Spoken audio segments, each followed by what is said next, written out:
AM Online TV. Assalamu alaikum. Sasa hapa tunakaribia, ndugu zangu, tunakaribia kusaini mkataba. Mkataba huu utasainiwa na shirika la umeme kwa niaba ya Serikali ya Mapinduzi Zanzibar, ambao utahusisha uishaji wa laini ya umeme kule Pemba. Ikumbukwe kwamba katika kisiwa cha Pemba kwa sasa tunapokea umeme wetu kutoka TANESCO kupitia waya baharini wa megawati 20, na kwa sasa load yetu pale ni megawati 16.7. Ukiangalia kwamba tayari kuna buffer nzuri tu ya umeme tunaopokea Pemba, lakini bado kisiwa cha Pemba kimekabiliwa na changamoto tofauti, ikiwa ni pamoja na kukatika kwa umeme mara kwa mara.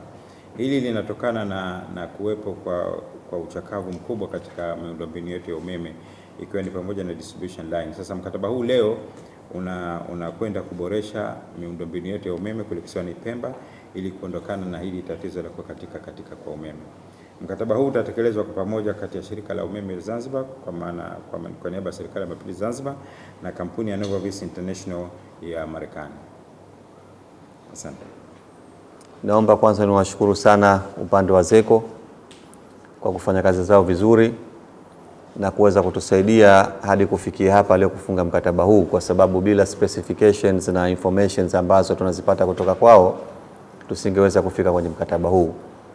Lakini pia naomba nimshukuru Mheshimiwa Rais wa Zanzibar na Mwenyekiti wa Baraza la Mapinduzi Dr. Hussein Ali Hassan Mwinyi pamoja na Chama cha Mapinduzi kwa kutekeleza ilani ya Chama cha Mapinduzi kwa ukubwa mno kwenye swala la nishati ya umeme. Mkataba huu umelenga mambo mengi ndani yake. Umelenga kisiwa cha Pemba, tunaenda kubadilisha infrastructure kubwa karibia zote ambazo zina urefu wa kilomita 310, na magari tutakuwa nayo ndani ya mkataba huu. Tutakuwa na switches maalum, kutakuwa na mitambo maalum ambayo hata umeme ukiwa umeharibika, umekatika mahala, basi utakuwa unatuonyesha kwenye ofisi yetu wapi umeharibika. Na Pemba tatizo la kukatika umeme, kupungua kwa umeme, inshallah kwa uwezo wa Mwenyezi Mungu kwa mkataba huu litaondoka haraka sana.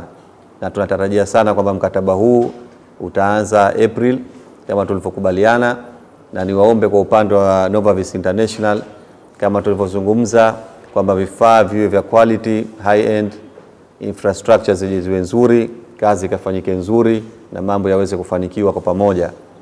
Na sisi upande wa serikali tutasimamia wenyewe kuhakikisha kwamba vitu hivi vinafanyika sawa kwa mujibu wa makubaliano, lakini vinafanyika on time.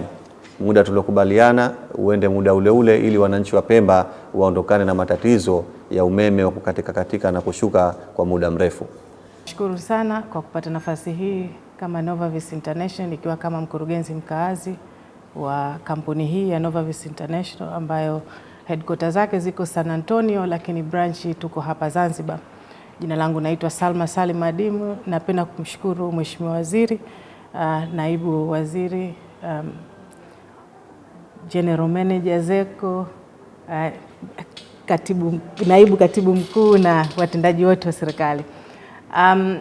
Kubwa ni kwamba tunapenda na sisi pia kutoa shukrani zetu za dhati kwenu watendaji wote, wizara, lakini shukrani zetu za dhati zinakwenda zaidi pia kwa Mheshimiwa Rais wa nchi wa hapa Dr.